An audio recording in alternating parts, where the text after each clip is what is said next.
आज हम लोग बात करने वाले हैं बीए पार्ट 2 हिस्ट्री ऑनर्स का पेपर 3। पेपर 3 का ये चैप्टर 5 है और चैप्टर 5 बहुत अच्छा से हम लोग पढ़ लिए थे। अगर इससे पहले वाला ये चैप्टर 5 अगर आपने नहीं देखा है तो उसका लिंक इसी वीडियो के नीचे डिस्क्रिप्शन में दिया गया, वहां से देख सकते हैं, या इसी चैनल पर प्ले लिस्ट बना हुआ होगा, वहां से भी देख सकते हैं। ये चैप्टर पूरा अच्छा तरह से कंप्लीट हो गया। उसका ऑब्जेक्टिव क्वेश्चन हम लोग देख लिए हैं। अब हम लोग उसका सब्जेक्टिव क्वेश्चन देखेंगे और सब्जेक्टिव क्वेश्चन इसमें एक ही है। उसके बाद हम लोग अगले चैप्टर की तरफ बढ़ेंगे।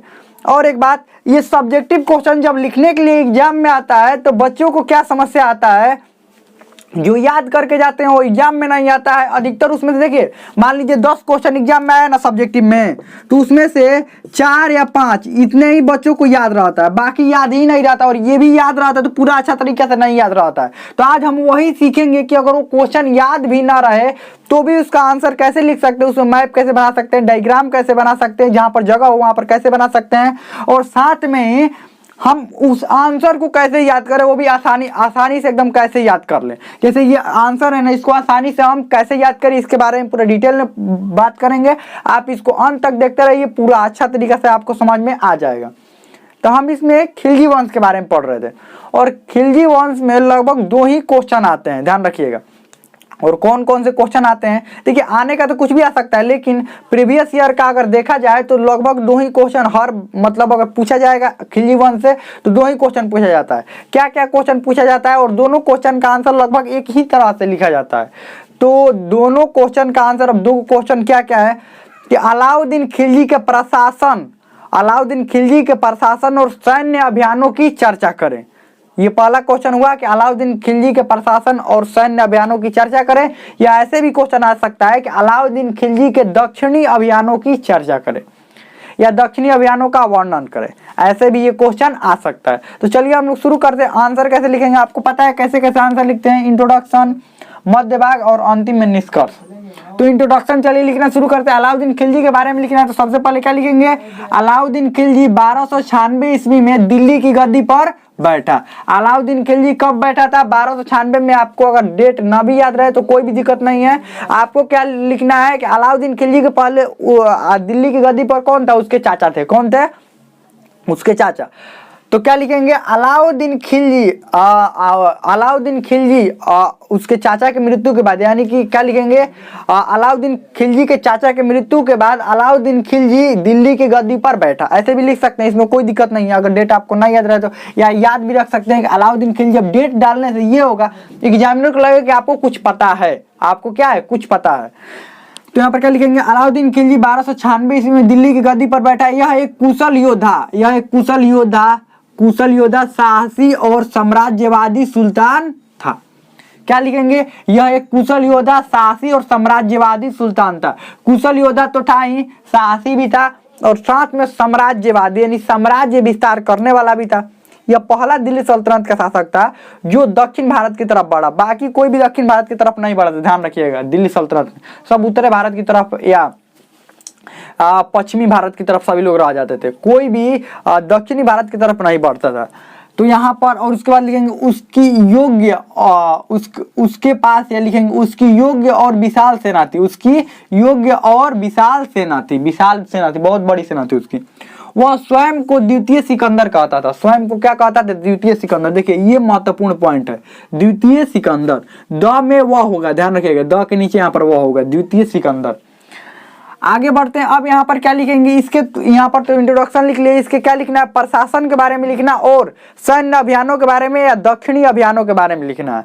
तो सैन्य अभियान में सब आ जाएंगे, उत्तरी और दक्षिणी अभियान सब आ जाएंगे। तो यहाँ पर क्या लिखेंगे, अब उत्तर भारत विजय। क्या लिखेंगे, उत्तर भारत विजय लिखकर और अंडरलाइन करेंगे। इसमें सबसे पहले लिखेंगे गुजरात वाले क्षेत्र में, सबसे पहले गुजरात वाले क्षेत्र में, या इसको देखिए गुजरात कहाँ पर पड़ता है, यहाँ पर पश्चिमी क्षेत्र में पड़ता है, उसकी उत्तरी क्षेत्र में ही मान लेते हैं कि ये उत्तरी क्षेत्र में पड़ रहा है, गुजरात के क्षेत्र में, उत्तरी क्षेत्र में मान लेते हैं इसको। तो चलिए गुजरात पराक्रमण, तो सबसे पहले गुजरात पराक्रमण लिखकर अंडरलाइन करेंगे। ये इसमें लिखना आप शुरू करेंगे। क्या लिखना शुरू करेंगे कि इस क्षेत्र पर आक्रमण का मुख्य कारण यहाँ की संपन्न कृषि व्यवस्था और व्यापार था। यहाँ का संपन्न कृषि व्यवस्था और व्यापार था। यहाँ पर व्यापार बहुत अधिक मात्रा में होता था, जिसके कारण यह क्षेत्र समृद्धशाली था। और ये समृद्धशाली होने के कारण अलाउद्दीन खिलजी द्वारा इस पर आक्रमण किया गया, और इस पर आक्रमण करने के लिए उसने 2 सेनापति उलुग खां और नुसरत खां, कौन कौन 2 सेनापति उलुग खां और नुसरत खां और नुसरत खां दोनों को भेजा। उलुग खां और नुसरत खां दोनों को भेजा, और दोनों ने सफलतापूर्वक गुजरात को जीत लिया। गुजरात जीतने के बाद उन्होंने अन्य क्षेत्रों पर आक्रमण करना शुरू किया। इतना करके ये खत्म हो जाएगा। उसके बाद लिखेंगे रणथंभौर पर आक्रमण, यहाँ पर आक्रमण किया। इसके बाद कहां पर? गुजरात के बाद यहाँ रणथंभौर पर। तो यहाँ पर क्या लिखेंगे? अंडरलाइन करके, और यहाँ पर लिखेंगे गुजरात के बाद या लिखेंगे रणथंभौर पर। यहाँ पर क्या लिखेंगे? रणथंभौर पर, रणथंभौर पर आक्रमण करने के लिए इसने पुनः उन्हीं 2 सेनापतियों उलुग खां और नुसरत खां को भेजा। लेकिन शुरू में इनको 1 साल तक सफलता नहीं मिल पाई और 1 साल तक लड़ते रहे। लेकिन अंत में इन्होंने रणथंभौर पर आक्रमण किया, और इसी दौरान नुसरत खां की मृत्यु हो गई।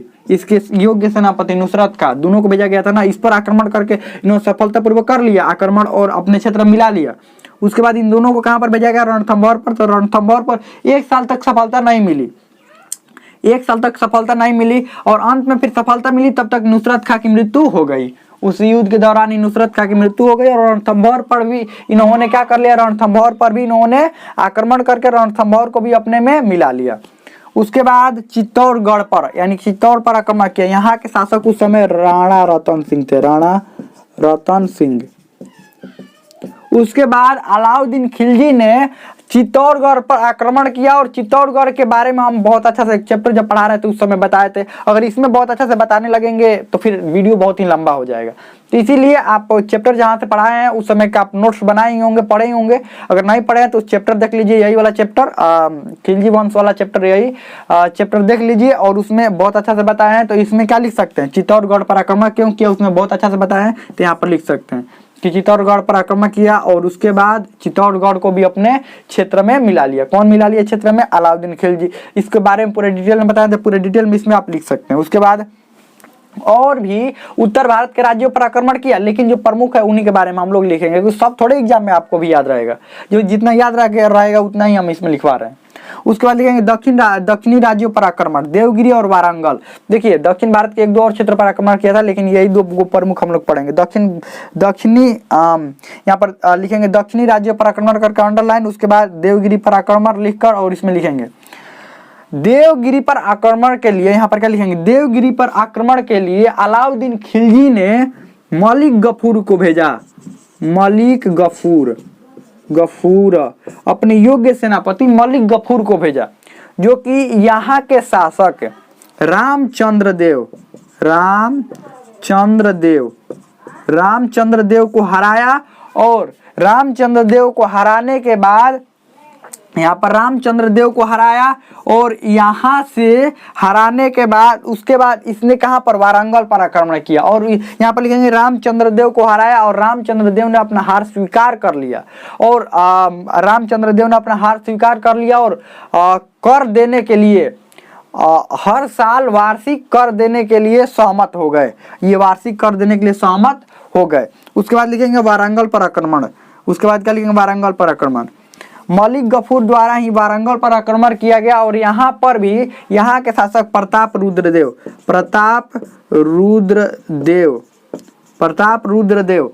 यहाँ के शासक प्रताप रुद्रदेव को भी आत्मसमर्पण करना पड़ा। और आत्मसमर्पण के पश्चात प्रताप रुद्रदेव ने अपने एक सोने की मूर्ति बनवाई, और उसमें सोने का जंजीर डलवाया, और जंजीर डलवाने के बाद यह मलिक गफूर के पास भेज दिया। ये बताया कि अपना देखिए ये अपना मूर्ति बनवाए और उसमें सोने का जंजीर बनवाए। ये हम आपके क्या हैं? आपके नीचे आपसे हारे हुए हैं, तो अपना सोने का जंजीर, अपना सोने का मूर्ति और उसमें जंजीर बनवा कर किसके पास भेजे? मलिक गफूर के पास। और कोहिनूर का हीरा जानते हैं? इसी समय इन्होंने ही कोहिनूर का हीरा किसको दे दिया? यही मलिक गफूर को। कोहिनूर का हीरा दिया था।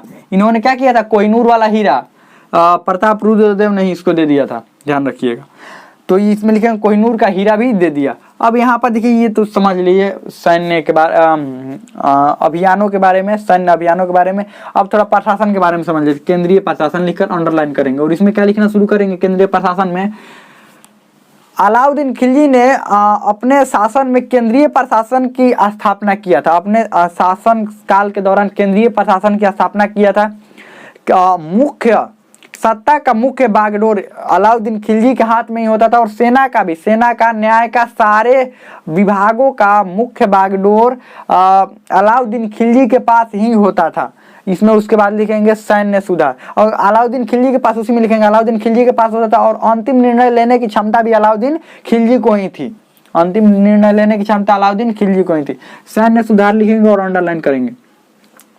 अलाउद्दीन खिलजी शासक बनने के बाद कई प्रकार के सैन्य सुधार किए, जिसके परिणाम स्वरूप ही इसकी सेनाओं द्वारा कई क्षेत्र पर आक्रमण करने के बाद विजय मिल पाया, क्योंकि इसने अपना सैन्य सुधार बहुत ही बेहतरीन तरीका से किया था। सैनिकों के भर्ती और अलग अलग हथियारों को भी शामिल किया था, अपने सेना में अलग अलग हथियारों को भी शामिल किया था। अस्थाई सेना, उसके बाद क्या लिखेंगे, अस्थाई सेना लिखकर अंडरलाइन करेंगे। इसमें लिखेंगे कि यह दिल्ली सल्तनत का पहला शासक था जिसने अपनी अस्थाई सेना रखा। अस्थाई सेना रखने के बाद कुछ सेनाओं को अस्थाई रूप से राजधानी में ही रहने दिया, कुछ सेनाओं को अस्थाई रूप से राजधानी में ही रहने दिया। नगद वेतन, यहाँ पर क्या लिखेंगे, नगद वेतन लिखकर अंडरलाइन करके इसमें लिखेंगे। सैन्य सुधारों के अंतर्गत इसने सैनिकों को नगद वेतन देने का प्रावधान किया। इससे पहले सैनिकों को वेतन के रूप में जागीर दिया जाता था, लेकिन अब इसने सैनिकों को नगद वेतन देने का प्रावधान चालू किया। और उसके बाद घोड़ा दागने और हुलिया लिखने की प्रथा, यहाँ पर घोड़ा दागना और हुलिया लिखना, इसको अंडरलाइन करेंगे। और इसमें आप लिखना शुरू करेंगे कि सैन्य सुधारों के अंतर्गत ही इसने घोड़ा दागने और हुलिया, सैनिकों का हुलिया लिखने के कार्य शुरू किया, जिसके कारण जो युद्ध के समय जो अच्छे घोड़े थे वो नहीं आ पाते थे। इसी कारण इसने घोड़ा दागने की प्रथा चालू किया, और जो योग्य घोड़ा थे, जो अच्छे घोड़ा थे, उसको दागा जाता था और युद्ध के समय उन्हीं घोड़ों को युद्ध में लेकर जाया जाता था जो दागे हुए घोड़े होते थे। साथ में सैनिकों का हुलिया लिखने का भी ये कार्य शुरू किया गया, क्योंकि एक सैनिक 2 बार वेतन न ले सके, या वो सैनिक जो योग्य हो, जो अच्छे हो, युद्ध लड़ने में कुशल हो, उनको आगे रखा जाए। इसलिए सैनिकों को हुलिया लिखने का भी कार्य शुरू किया गया। उसके बाद क्या लिखेंगे, आर्थिक सुधार। अलाउद्दीन खिलजी, इसमें लिखेंगे अलाउद्दीन खिलजी अब राजगद्दी पर बैठने के बाद कई प्रकार के आर्थिक सुधार किए, जिसके कारण कम खर्च में भी सैनिकों का कम वेतन में भी सैनिकों का काम चल सके। इसके लिए कई सुधार किए। सबसे पहले लिखेंगे यहाँ पर व्यक्तिगत संपत्ति, व्यक्तिगत संपत्ति जब्त, व्यक्तिगत संपत्ति जब्त। इसने सबसे पहले क्या किया, वो सैनिक या कार्य करने वाले लोग थे, ये थोड़ा समझ लीजिए, व्यक्तिगत संपत्ति अभी लिखना नहीं है। इसने क्या किया, व्यक्तिगत संपत्ति जब्त करना शुरू किया। पहले जो सैनिकों को जागीर दे दिया गया था, अब तो सैनिकों को नगद वेतन देता था। पहले जागीर के रूप में मान लीजिए बहुत सारे क्षेत्र दे दिया जाता था। मान लीजिए 1 एकड़ 2 एकड़ बोल दिया जाता है कि हर महीना आपको राजा की संपत्ति से 2 एकड़ जमीन दिया जाएगा। तो 2 एकड़ करके सैनिकों के पास बहुत ज्यादा जमीन हो जाता था। उस सैनिक की मृत्यु होने के बाद उसके परिवार वालों को ये जागीर हो जाता था। तो इसने क्या किया, कहा कि जो सैनिक, यहाँ पर व्यक्तिगत संपत्ति में लिखेंगे यहाँ पर कि इसने व्यक्तिगत संपत्ति जब्त करने का कार्य शुरू किया, जिसमें वो सैनिक जिसको पहले जागीर दिया जा चुका है और उस सैनिक की मृत्यु हो चुकी है, तो वो जागीर अब उसके परिवार वालों को ना होकर राजा का हो जाएगा। जब तक वो सैनिक जीवित है, उस सैनिक के पास वो जागीर रहेगा। जैसे उस सैनिक की मृत्यु होती है, उसकी जागीर अब राजा के पास वापस चली आएगी। तो ये जागीर जब्ती का, ये व्यक्तिगत संपत्ति जब्ती का कार्य इसने शुरू किया। उसके बाद कर वृद्धि और वसूली, इसने कर वृद्धि किया और साथ में ही कर की वसूली भी अच्छी तरह से कर की वसूली शुरू किया और कई अलग अलग विभाग बनाए। कई कर वसूली के लिए और कर वृद्धि के लिए अलग अलग विभाग बनाए, अलग अलग लोगों को इसने रखा, जिसके कारण इसके कर में वृद्धि हुआ और इसके संपत्ति और अधिक मात्रा में बढ़ता गया। उसके बाद बाजार नियंत्रण प्रणाली, इसने सैनिकों को खर्च कम रखने के लिए इसने बाजार पर नियंत्रण प्रणाली लागू किया। ताकि सैनिकों को कम वेतन में भी वो अपना जीवन सही से जीवन यापन कर सके। बाजार नियंत्रण प्रणाली यह था कि बाजार में जो भी जरूरत की सामानें हैं उनका मूल्य वृद्धि नहीं होगा जब तक कि शासक यानी कि राजा से जब तक कि राजा से अनुमति न लिया जाए। और बाजार नियंत्रण प्रणाली में इसने जरूरत की सामानों का मूल्य काफी कम रखा था, जिसके कारण सैनिकों को कम वेतन में भी उनका खर्च आसानी से चल जाता था और उनका जीवन यापन सही से हो जाता था। बस इतना हो गया। अब इसके बाद क्या लिखेंगे, निष्कर्ष में लिखेंगे, यहाँ पर लिखेंगे निष्कर्षतः यह कह सकते हैं कि अलाउद्दीन खिलजी एक यहाँ पर क्या लिखेंगे, कुशल साहसी, कुशल यहाँ पर क्या लिखेंगे, कुशल योद्धा और साहसी और साम्राज्यवादी सुल्तान था। इसने अपने शासन काल में बहुत सारे क्षेत्रों में अपने साम्राज्य को बहुत सारे क्षेत्रों में विस्तृत किया और यह पहला सुल्तान था जो दक्षिण भारत में अपने सेनाओं को ले गया और दक्षिण भारत के साम्राज्य को भी अपने साम्राज्य में मिला लिया। बस यही निष्कर्ष में लिख सकते हैं। और भी कई तरह से निष्कर्ष लिख सकते हैं, लेकिन ये आसान निष्कर्ष है, इसी में से लिख सकते हैं, इसमें कोई दिक्कत नहीं है। तो हमने तो समझ में आ गया होगा, ये चैप्टर पूरी तरह से कंप्लीट हो गया। अब इसमें कोई भी डाउट हो, कोई भी क्वेश्चन हो, आप कमेंट में पूछ सकते हैं, हमने तो समझ में आ गया होगा।